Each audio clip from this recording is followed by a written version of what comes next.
New at 6, an FBI report just out today shows an increase in violent crime all across the United States in 2019. The rise particularly sharp in Georgia when you look at the number of crimes where someone was killed. But we don't want to just focus on the problem. We want to offer you perspective about what could be causing crime to go up and possible solutions. Joe Hankey has been combing through the data, and he is here to offer us some insight tonight. Joe?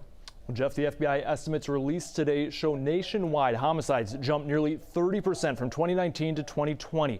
The New York Times reports that's the largest spike since 1960. Across Georgia and here in Atlanta, homicides and aggravated assaults also trended upward. The numbers, though, could use a bit of context. Crime estimates released today from the FBI show for the first time in 4 years, violent crime increased across the country and Georgia in 2020 as homicides jumped nearly 30% nationally compared to 2019. Here in Georgia, homicides increased more than 55%. Data Atlanta police sent to the FBI for the report shows homicides in Atlanta increased 62% year to year. In Georgia, overall, violent crime increased 23%, assaults spiked 33%, robberies and property crime both decreased. There are just so many variables today that are involved in what may be spiking crime, and particularly violent crime in and of itself. Former DeKalb County Director of Public Safety Cedric Alexander is currently a public safety advisor for Sharon Gay's Atlanta mayoral campaign.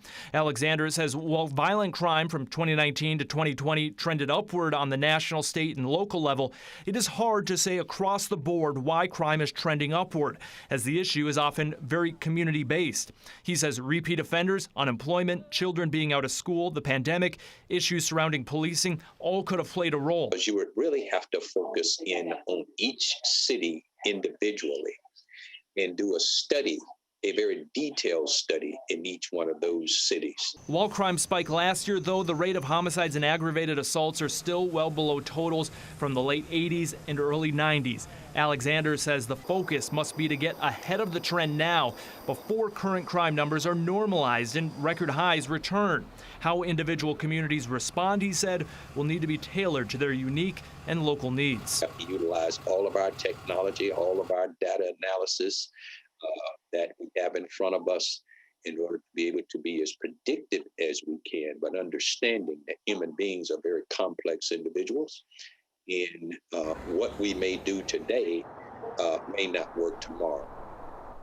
Since the increase in homicides can be alarming by itself, to give a bit more context of where crime is compared to record highs in the 90s, the FBI's data shows that last year homicides were still down 30% compared to 1991, both nationally and across Georgia. Jeff? All right, Joe, thank you. Crime is